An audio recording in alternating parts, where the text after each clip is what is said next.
হওয়ার তৌফিক দান করেছেন। আমরা সকলেই শুকরিয়া আদায় করি আলহামদুলিল্লাহ। মুহতারাম হাজিরিন, আমরা সকলেই অবগত আছি রমজানের ক্রান্তি লগ্নে। আজ 27শে রমজান চলছে, হয়তো আর 2টা বা 3টা রোজা আমরা পাবো ইনশাআল্লাহ। তা আমরা আজকে রমজান পরবর্তী জীবন এবং ঈদের দিনের জন্য করণীয় কি এ বিষয়ে আলোচনা করব ইনশাআল্লাহ। মুহতারাম হাজিরিন, হাদিসের মধ্যে আসছে আল্লাহ রসুল সাল্লাল্লাহু আলাইহি সাল্লাম বলেছেন যে তোমরা চাঁদ দেখে রোজা রাখবে এবং চাঁদ দেখে তোমরা রোজা ভাঙবে। এখন এই চাঁদ দেখাটার পদ্ধতিটা কি হতে পারে? অন্য হাদিসে আসছে আল্লাহ রসুল বলেন আল ফিতরু ইয়াউমা ইফতিরুল ইমাম ওয়াল আদহা ইয়াউমা ইউদহিল ইমাম, অর্থাৎ যেদিন রাষ্ট্রীয়ভাবে প্রশাসকগণ তারা ঈদ উদযাপন করবেন সেদিনই ঈদ উদযাপন করতে হবে। অধিকাংশ মুমিন মুসলমান যে সময় ঈদ উদযাপন করে সে সময় ঈদ উদযাপন করতে হবে। কারণ কি? কারণ হচ্ছে যে চাঁদ দেখা, এটা দূর দেশেও চাঁদ দেখা যায় এবং সেখান থেকে সংবাদ এসে তাই না, বরং একজন ব্যক্তি যদি নিজে চাঁদ দেখে, কথার কথা একজন ব্যক্তি 29 রমজানে নিজে চাঁদ দেখলো, ঈদের চাঁদ, কিন্তু তার এই চাঁদ দেখাটা রাষ্ট্রীয়ভাবে গ্রহণযোগ্য হলো না, তার সাক্ষীরা গ্রহণযোগ্য হলো না, তাহলে তার ব্যক্তিগতভাবে ঈদ উদযাপন করার অনুমতি নেই। কথা বুঝছেন? ব্যক্তিগতভাবে কি নেই? ঈদ উদযাপন করার অনুমতি নেই। যদি রাষ্ট্রীয় তার সাক্ষী গ্রহণ করে, রাষ্ট্রীয়ভাবে ঈদ উদযাপন করে, তাহলে কি হবে? ঈদ উদযাপন করতে হবে। হাদিসের মধ্যে আসছে হযরত মাসরুক রহমতুল্লাহ আলাইহি, বিশিষ্ট একজন তাবেঈ, উনি আসছেন আম্মাজান আয়েশার কাছে 9 জিলহজ, অর্থাৎ আমরা জানি আরাফার দিন রোজা রাখা অত্যন্ত সওয়াবের কাজ, 9 জিলহজ। তখন আয়েশা রাদিয়াল্লাহু তাআলা আনহা ওই মাসরুককে মেহমানদারি করতেছেন। তখন উনি বলতেছেন মাসরুক যে আম্মাজান, আজ তো নফল রোজা রাখার দরকার ছিল, যেহেতু 9 জিলহজ, তবে আজ আমি রোজা রাখিনি। কেন রোজা রাখনি? রোজা রাখিনি এই জন্য আমি একটু কনফিউশনে আছি যে আজকে কি 9 জিলহজ নাকি 10 জিলহজ। যদি 10 জিলহজ হয় তাহলে ঈদের দিন হবে, আর ঈদের দিন রোজা রাখা কি হারাম।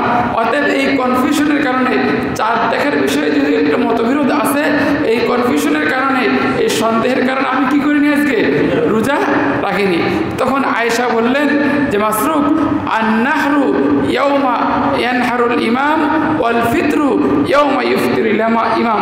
ওই যে রাষ্ট্রীয়ভাবে রাষ্ট্রের নেতা, রাষ্ট্রপতি যেদিন ঈদ উদযাপন করবে, কুরবানি ঈদ, সেদিনই ঈদ হবে। ওরকমভাবে রাষ্ট্রপতি যেদিন ঈদুল ফিতর পালন করবে সেদিন ঈদুল ফিতর হবে। অতএব তোমার এই কনফিউশনের কোনো দাম নেই। তুমি যে আজকে রোজা রাখোনি এই সন্দেহের কারণে, এই সন্দেহের বিন্দু মাত্র কোনো কি নেই, দাম নেই। তোমার উচিত ছিল নফল রোজা হিসেবে কি করা, সবের উদ্দেশ্যে রোজা রাখা। তাহলে কথা ক্লিয়ার? তাহলে আমরা এটা বুঝলাম যে বিচ্ছিন্নভাবে যদি আমরা দূরদেশের কোনো চাঁদ দেখা সংবাদ তো দূরের কথা, বরং স্বচক্ষে চাঁদ দেখলো, ওই ব্যক্তির ঈদ উদযাপন করার কি নেই, অনুমতি নেই, রোজা ভঙ্গের অনুমতি নেই, যদি রাষ্ট্র তার সাক্ষ্য গ্রহণ না করে। কথা বুঝে আসছে? আচ্ছা, 2 নম্বর বিষয় আসেন যে ঈদের দিন চাঁদ দেখার পরে কোরআনে কারিমে আসছে ওয়ালিতুকাব্বিরুল্লাহ আলা মা হাদাকুম ওয়ালিতুকমিলুল ইদ্দাতা ওয়ালিতুকাব্বিরুল্লাহ আলা মা হাদাকুম, যে তোমরা যেন রোজার সংখ্যাগুলো পূর্ণ করো এবং তোমরা যেন তাকবীর পাঠ করো। অর্থাৎ আমরা যখন ঈদের চাঁদ দেখব, চাঁদ দেখার পরে একটা দোয়া আছে, আল্লাহু আকবার, আল্লাহুম্মা আহিল্লাহু আলাইনা বিল আমনি ওয়াল ঈমান ওয়াস সালামাতি ওয়াল ইসলাম রব্বি ওয়া রব্বুকাল্লাহ। আল্লাহ সবচেয়ে বড়, হে আল্লাহ, আপনি এই চাঁদকে আমাদের উপর ঈমানের সাথে, নিরাপত্তার সাথে, ইসলামের সাথে উদিত করুন।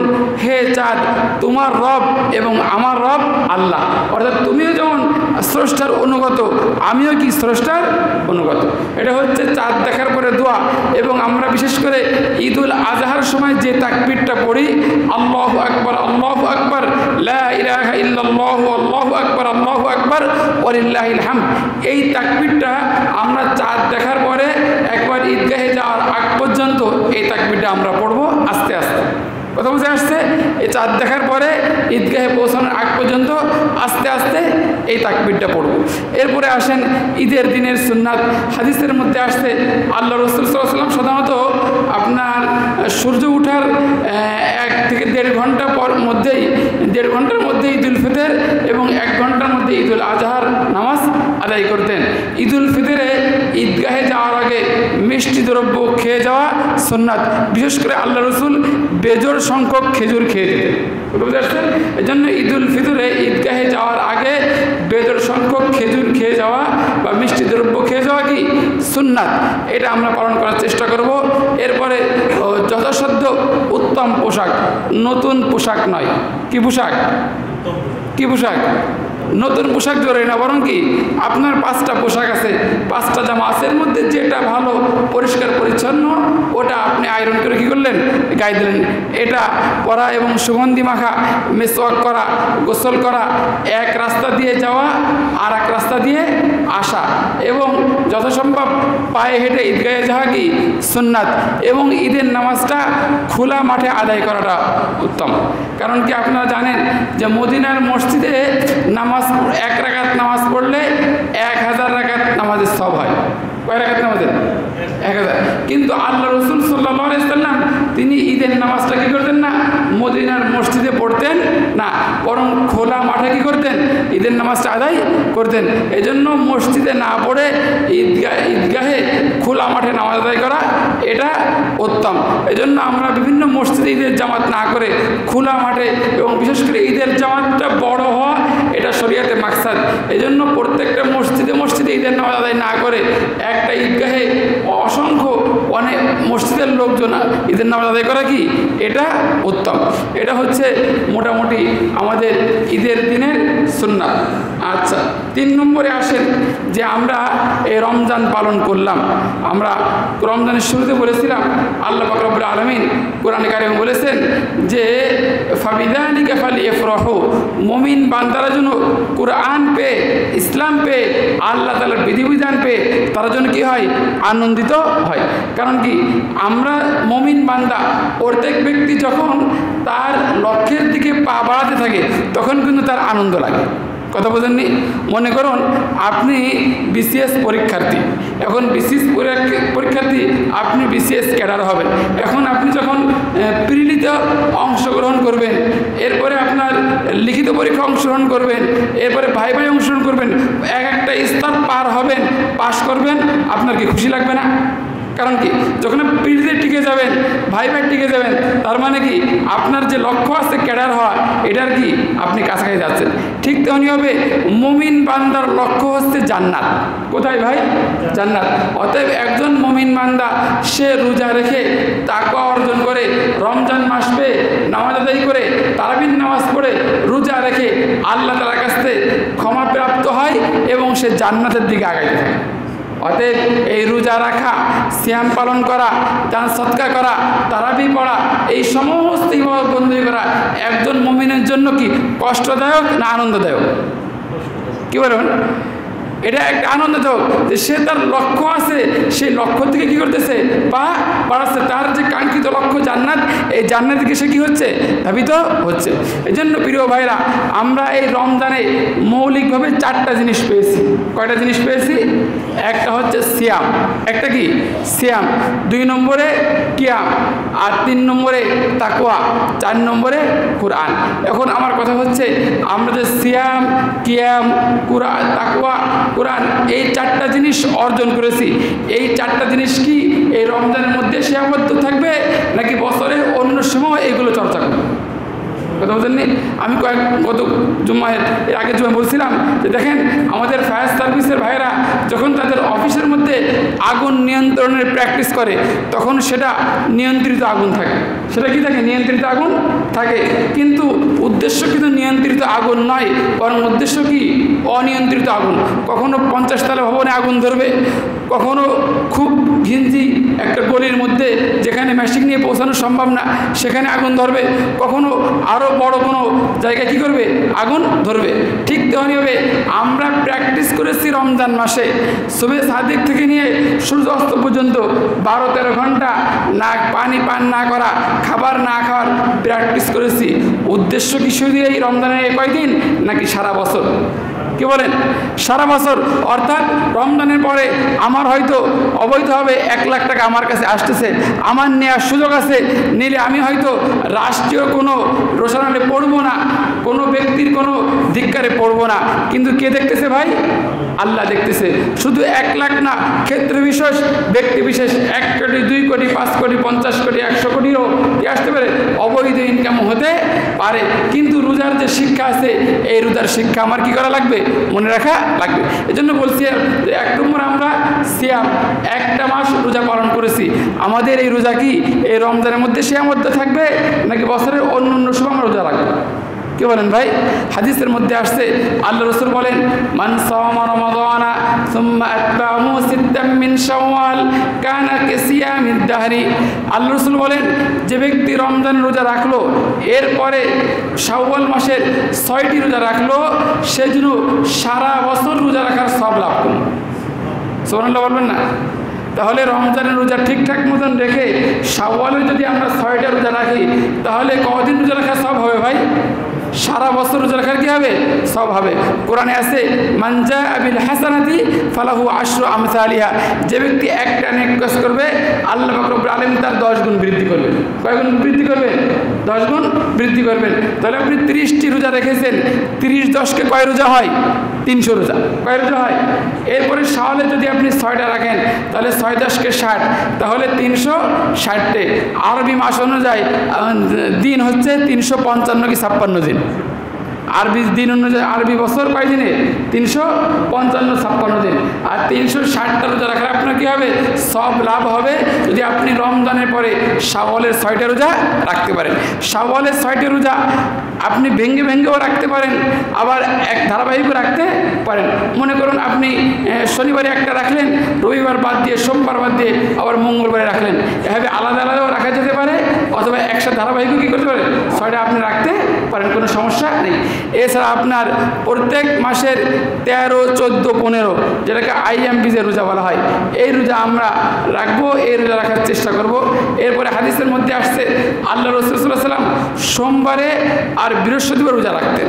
আল্লাহ রাসূলের কাছে এক সাহাবী প্রশ্ন, ইয়া রাসূলুল্লাহ আপনি সোমবারে কেন রোজা রাখেন? আল্লাহ রাসূল বললেন দেখো যে যালিকা ইয়াউমুন উলিদতু ফীহি, এই সোমবারে আমি জন্মগ্রহণ করেছি, এজন্য আমি কি করি? এই সোমবারের দিন রোজা রাখি। আর একটা হাদিসে আসছে আল্লাহ রাসূল বলেন যে সাপ্তাহিক 2 দিন সপ্তাহের কর্ম আল্লাহ তাআলার দরবারে পেশ করা হয়। বান্দার সাপ্তাহিক যে কর্ম আছে এটা সপ্তাহের কয়েকদিনে আল্লাহ দরবারে পেশ করা হয়? 2 দিনে, সোমবার আর বৃহস্পতিবার। এজন্য আল্লাহ রাসূল সোমবারের দিন আর বৃহস্পতিবারের দিন রোজা রাখতেন এই উদ্দেশ্যে যে আমার আমলনামা আল্লাহ তাআলার দরবারে এমন অবস্থায় পেশ করা হয় যেন আমি একজন কি? রোজাদার। কথা বুঝে আসছে? এজন্য আমরা শাওয়ালের রোজা ছাড়াও আমরা সাধ্য মতন সোমবার বৃহস্পতিবার দিন কী করব? রোজা রাখার চেষ্টা করব। এছাড়া আরাফার রোজা আছে, মুহররমের রোজা আছে। এক কথায় রোজার যে একটা প্র্যাকটিস আমরা রমজানে করেছি এটা শুধুমাত্র রমজানের মধ্যে সীমাবদ্ধ রাখবো না, বরং রমজানের বাইরেও নফল রোজা রাখার কী করব? চেষ্টা করব। হাদিসের মধ্যে আসছে আল্লাহ আবু উমামা বলেন ইয়া রাসূলুল্লাহ দুল্লানি আলা আমালিন, ইয়া রাসূলুল্লাহ আপনি আমাকে এমন একটা আমল বলে দিন যে আমলটা আমাকে জান্নাতে প্রবেশ করাবে। তখন আল্লাহ রাসূল বললেন আলাইকা বিস-সাওম ফাইন্নাহু লা আদলা লাহ। আবু উমামা তুমি বেশির থেকে বেশি রোজা রাখো, কারণ রোজার সমতুল্য অন্য কোনো নেক আমল নেই। সুবহানাল্লাহ বলবেন না? তাহলে আমরা রোজা রাখার কী করব? চেষ্টা করব। 2 নম্বর আসেন কিয়াম। আমরা প্রত্যেক দিন ঈশার নামাজের পরে প্রায় 20 রাকাত কিয়ামুল লাইল পড়েছি। কী করেছি 20 রাকাত নফল নামাজ পড়েছি। এখন এই নফল নামাজটা আমরা শুধুমাত্র রমজানের মধ্যে সীমাবদ্ধ রাখবো না, রমজানের বাইরে আমরা কি করব, প্রত্যেকটা দিন তাহাজ্জুদের নামাজ আদায়ের চেষ্টা করব। হাদিসের মধ্যে আসছে আল্লাহ রাসূল বলেন, আল্লাহ পাক রব্বুল আলামিন প্রত্যেকটা রাত্রেবেলা একবার রাত্রের অর্ধক রাত্রে হওয়ার পরে আল্লাহ তাআলা প্রথম আসমানে আসেন এবং আল্লাহ তাআলা বান্দাদেরকে ডাকতে থাকেন, আলা মিন মুস্তাগফিরিন ফাগফির আলা, আছে কোনো ক্ষমা প্রার্থী আমার কাছে ক্ষমা চাবে, আমি তার সমস্ত পাপকে মাফ করে দেব।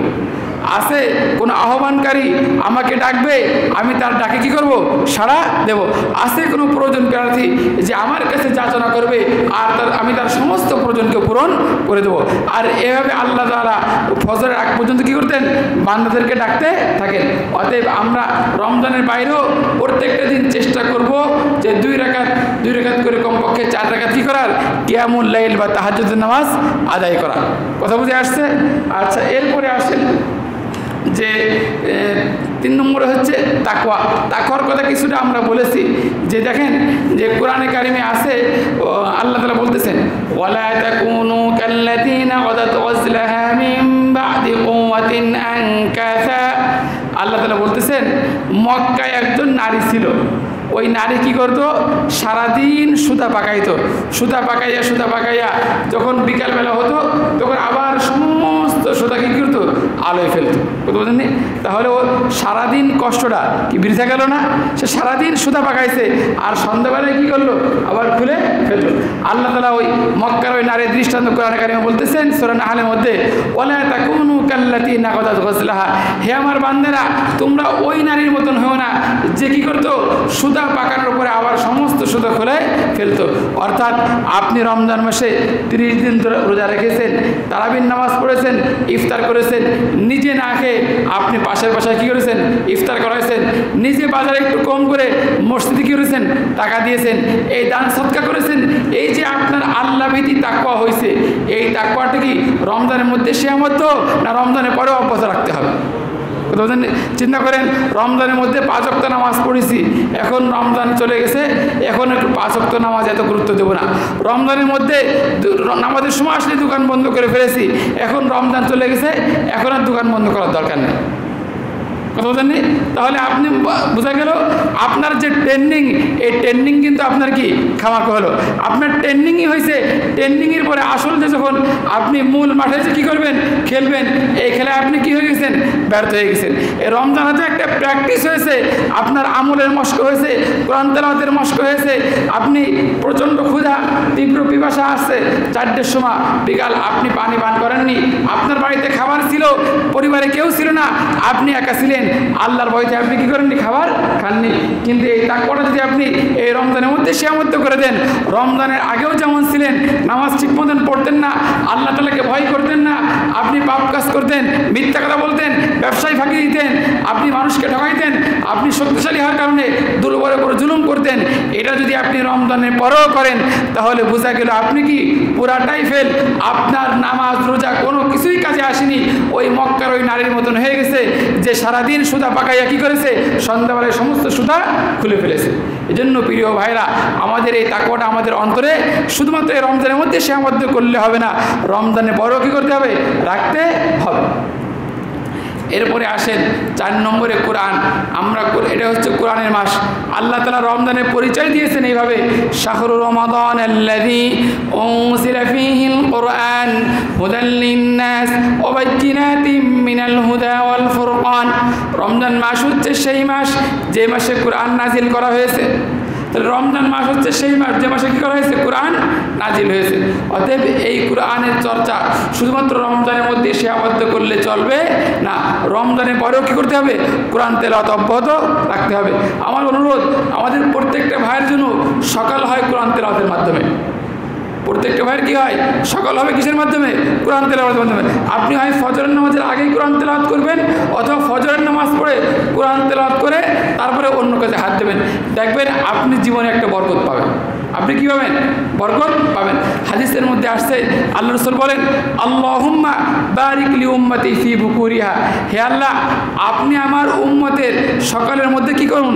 বরকত দান করুন।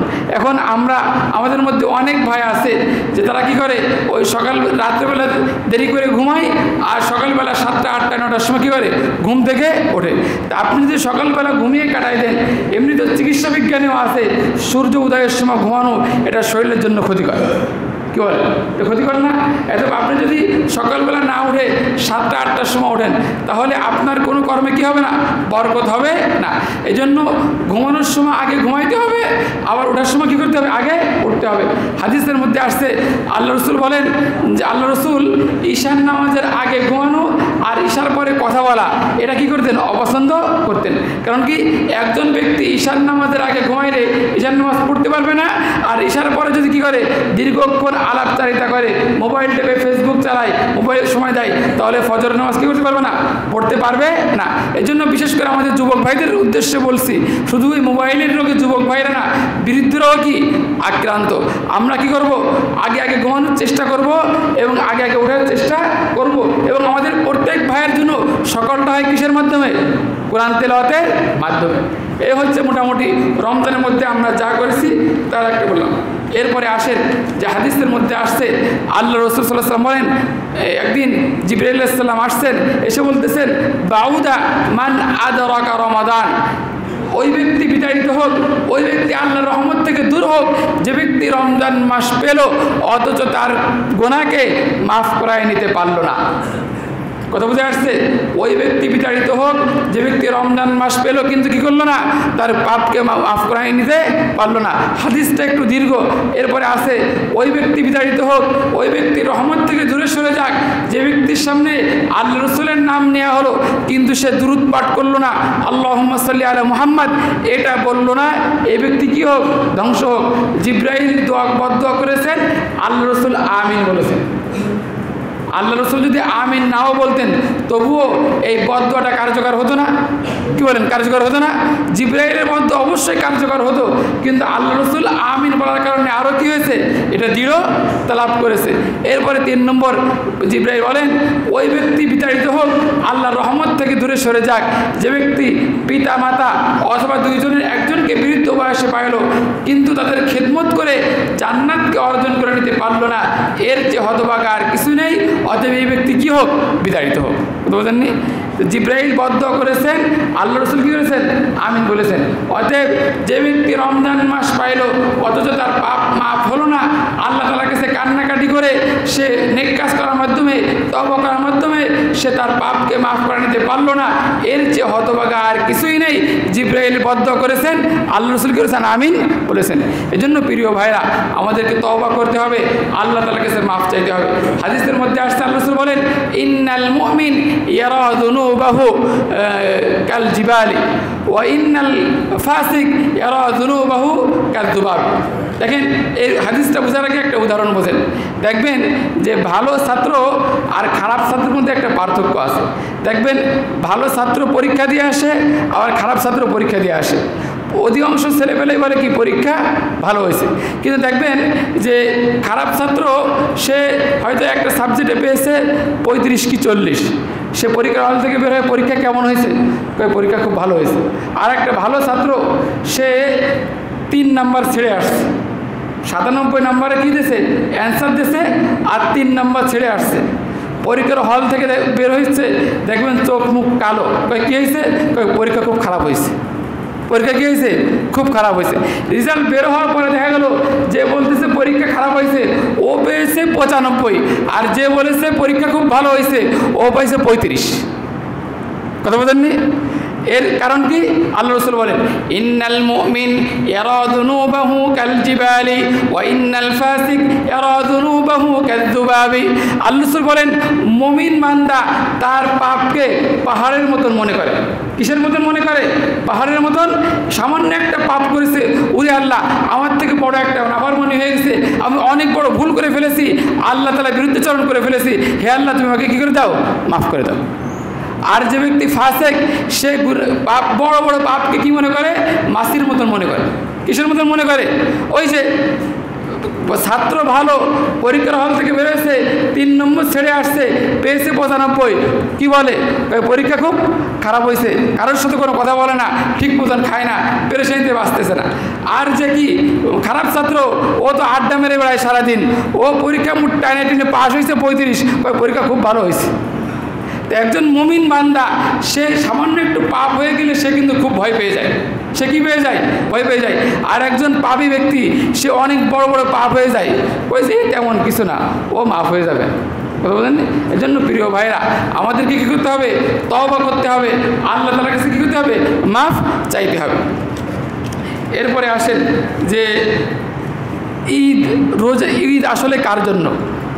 ঈদুল ফিতর, ঈদুল ফিতর মানে হচ্ছে ভাঙ্গার খুশি, ঈদ মানে হচ্ছে খুশি, ফিতর মানে হচ্ছে কি ভাঙ্গা। অর্থাৎ আমরা একটা মাস রোজা ছিলাম, তাই না? এখন রোজা থেকে যে কর্মগুলো দিনের বেলা ঈদের দিন বৈধ, এই কর্মগুলো আমাদের একটা মাস কী ছিল, অবৈধ ছিল। খাওয়া পান করা কী ছিল না, বৈধ ছিল না, এটা ঈদের দিন কি হবে, আমাদের জন্য বৈধ হবে। অতএব আমরা রোজা রেখেছি, অতএব আমরা কি করব, ঈদের দিন সবাই রোজা ভাঙবো। অতএব ঈদুল ফিতর মানে হচ্ছে ভাঙ্গার খুশি। এখন যারা মূলত তারাবির নামাজ ঠিক মতন পড়েছে, রোজা ঠিক মতন আদায় করেছে, যারা সেহরি ইফতারি সমস্ত আমল ঠিক মতন করেছে, এদের জন্য হচ্ছে কি ঈদের খুশি। যে ব্যক্তি তারাবি ঠিক মতন পড়ে নাই, রোজা ঠিক মতন রাখে নাই, সে কি পাপাচার করে বেড়াচ্ছে, তার জন্য কি ঈদ আছে নাকি? কি বলেন, তার জন্য ঈদ আছে নাকি? কিন্তু আশ্চর্য বিষয় হচ্ছে আমাদের সমাজে দেখা যায় যত ফাসেক, ফুজ্জার, পাপী, ক্ষমতাশীল, অবৈধ, হারামখোর, এদের আর ঈদের খুশি আর ধরে না, কথা বলছেন না? যারা একটা মাস তারাবির নামাজে ফেল, রোজায় ফেল, সেহরিতে ফেল, ইফতারে ফেল, রমজানের সমস্ত নেক কর্মে ফেল, ও ভালো একটা পাঞ্জাবি গাইতে টাকা পয়সা আছে, হারামখোর, ওর চার ঈদ মনে আর কারোর বেশি নেই, বুঝলেন? মোটর সাইকেল একটা নিয়ে ঈদের দিন কিছু যুবক, উচ্ছৃঙ্খল যুবক আছে, মেয়েদেরকে নিয়ে কী করে আড্ডা দিয়ে বেড়ায়। আসলে যারা রমজানের মধ্যে রোজায় ফেল, তারাবিতে ফেল, এদের জন্য কোনো কি না ভাঙ্গার খুশি না, এদের রোজাই রাখে না, আবার ভাঙ্গা কিসের? যে রোজা রাখে না তার জন্য আবার ভাঙ্গা আছে নাকি? কি বলেন? অতএবের জন্য কোনো কি নেই।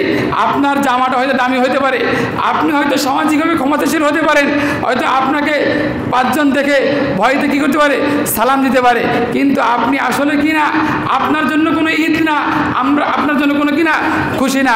আপনার জন্য ওই ফেরেশতারা ঈদগাহের বাইরে ওই ঝাঁটা নিয়ে দাঁড়ায় আছে, ওরা ঈদ যখন বের হবে ফেরেশতারা ওকে ঝাঁটা মারবে, কথা বুঝেননি? এই জন্য প্রিয় ভাইরা আমাদের বোঝা দরকার যে আসলে আমাদের আনন্দ কিসের। একজন মুমিন বান্দা সে আল্লাহ তাআলার ইবাদত করতে পারবে, আল্লাহর আনুগত্য করতে পারবে, এটাই হচ্ছে তার আনন্দ। এটাই কি তার আনন্দ? আনন্দ এটা না যে ঈদের দিন ওই মোটরসাইকেল নিয়ে রাস্তায় রাস্তায় কী করলাম, মেয়েদেরকে নিয়ে ঘুরে বেড়ালাম, এর নাম কি না আনন্দ।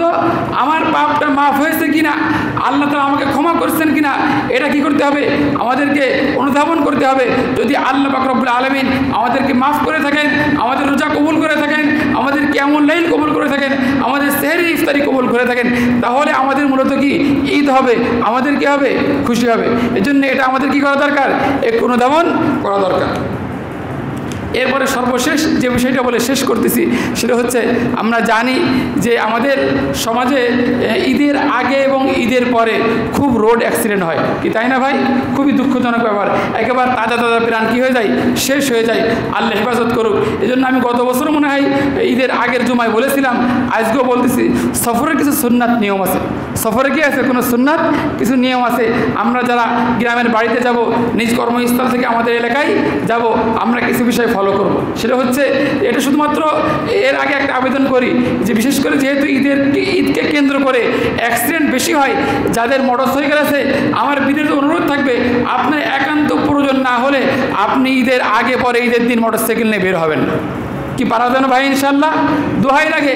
আপনার যে যুবক ছেলে আছে সে আবদার করেছে মোটরসাইকেল না দিলে রাগ করতেছে, রাগ একটু করুক, একদিন না খেয়ে থাক, কিন্তু আপনার ছেলেটা যদি মোটরসাইকেল রোড অ্যাক্সিডেন্ট করে তাহলে কেউ দিতে পারবে?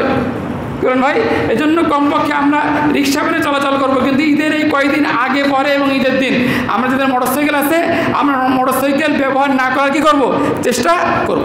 এক নম্বর। 2 নম্বর, সফরের কিছু সুন্নাত নিয়ম আছে। হাদিসের মধ্যে আসছে আল্লাহ রসুল সাল্লাল্লাহু আলাইহি ওয়াসাল্লাম যখন সফর করতেন তখন 2 রাকাত নামাজ পড়ে বের হতেন। অতএব আপনি কথার কথা শ্বশুর বাড়ি যাচ্ছেন, অথবা আপনি আত্মীয় বাড়ি যাচ্ছেন ঈদ উপলক্ষে, অথবা আপনি কী করতেন গ্রামে ঈদ করতে যাচ্ছেন, আপনি অবশ্যই বাসার থেকে বের হওয়ার আগে 2 রাকাত নফল নামাজ পড়ে তারপরে বের হবে। পারা যাবে ভাই ইনশাল্লাহ? আচ্ছা, এরপরে 2 নম্বর সুন্নাত হচ্ছে ইবনে আব্বাস থেকে বর্ণিত যে 4 জন সফর সঙ্গী সবচেয়ে উত্তম। 3 জন সফর করা কি আছে? বৈধ আছে। আর 1 জন আর 2 জন সফর হচ্ছে শয়তানের সফর। এই কথার অর্থ হচ্ছে, দেখেন, যদি আপনারা 3 জন বা 4 জন সফরে যান, একসাথে বের হন, আপনারা চাকরি করেন, গার্মেন্টসে কোনো কাজ করেন, বাড়িতে আসছেন 4 জনে, একজন যদি অসুস্থ হয়ে যায় আরেকজন দেখতে পারবে, আরেকজন কী করতে পারবে? ওষুধ আনতে পারবে, খাবার আনতে পারবে। কিন্তু 2 জন হন, এটা কি হবে? কষ্ট হবে। এই জন্য হাদিসের মধ্যে আসছে 3 জন এবং 4 জন সফর করা কি 4 জন বেশি উত্তম, 3 জনও কি আছে? যায় আছে। অতএব যদি আমাদের সম্ভব হয়, আমরা এলাকার 5 জন আছি, 4 জন আছি, আমরা একসাথে যাবো বাড়িতে ইনশাল্লাহ, বিচ্ছিন্ন হয়ে যাওয়ার চেষ্টা করব না। এরপরে আপনার কিছু দোয়া আছে। ঘর থেকে বের হওয়ার সময় বিসমিল্লাহি তাওয়াক্কালতু আলাল্লাহ আছে। এরপরে গাড়িতে ওঠার সময় আল্লাহু আকবার, সুবহানাল্লাযী সাখখারা লানা হাযা ওয়া মা কুন্না লাহু মুকরিনিন ওয়া ইন্না ইলা রাব্বিনা লামুনকালিবুন আল্লাহুম্মা ফি সাফারিনা হাযা আল বিররা ওয়াত তাকওয়া। হে আল্লাহ, আপনি আমাদের এই সফরে কি করুন? তাকওয়া দান করুন। বাসে উঠলে মনে হয় আমার পাশের সিটটা খালি থাকলে আমার পাশে একটা মেয়ে এসে বসুক, কিরকম মনে হয় না? কি মনে হয় না? কেউ স্বীকার করে না। হ্যাঁ, এজন্য প্রিয় ভাইরা, আল্লাহ রসুল দোয়া শিখাইছেন, হে আল্লাহ, আল বিররা ওয়াত তাকওয়া, আপনি এই সফরে কী করুন? আমাকে তাকওয়া এবং নেক কর্ম করার তৌফিক দান করুন। ওয়া মিনাল আমালি মা তারদা, এবং ওই কর্ম করার তৌফিক দান করুন যে কর্মগুলি আপনি কি আছেন? সন্তুষ্ট আছেন। আল্লাহুম্মা হাব্বিন আলাইনা সাফারানা হাযা, হে আল্লাহ, আপনি আমার এই সফরকে কী করে দিন? সহজ করে দিন। ওয়াতফি আন্না বুদাহু, আমাদের দূরত্বকে কী করে দিন? সংকুচিত করে দিন। ওয়াতফি আন্না বুদাহু আল্লাহুম্মা ইন্নী আউযু বিকা মিন ওয়াসাইস সাফার ওয়া কাবাতিল মানজার ওয়া সুইল মুনকালিব ফিল মাল ওয়াল আহরাত। সময় শেষ হয়ে গেছে। এই দোয়াটা অনেক দীর্ঘ। এই আপনি মনে মনে এই দোয়া যদি মুখস্থ নাও থাকে, আপনি কমপক্ষে সুবহানাল্লাহি সাখখারা লানা হাযা এই দোয়াটা কী করবেন? পাঠ করার চেষ্টা করবেন এবং সর্বদা আল্লাহকে স্মরণ রাখবেন। ইনশাআল্লাহ এরপরে যদি তকদিরে আমাদের মৃত্যু লেখে থাকে, তাহলে অবশ্যই আপনি কী হবেন? শহীদের দরজা পাবেন। যদি আমার মৃত্যু লেখে থাকে বাড়ি যাওয়ার পথে, তাহলে অবশ্যই কেউ ঠেকাইতে পারবে না। বাকি আল্লাহ রাসূলের সফরের যে সুন্নাতগুলো আছে, এগুলো আমরা কি করব? পালন করার চেষ্টা করব। আল্লাহ তাআলা আমাদেরকে তৌফিক দান করুন। আমিন। ওয়া আখিরু দাওয়ানা আলহামদুলিল্লাহি রাব্বিল আলামিন।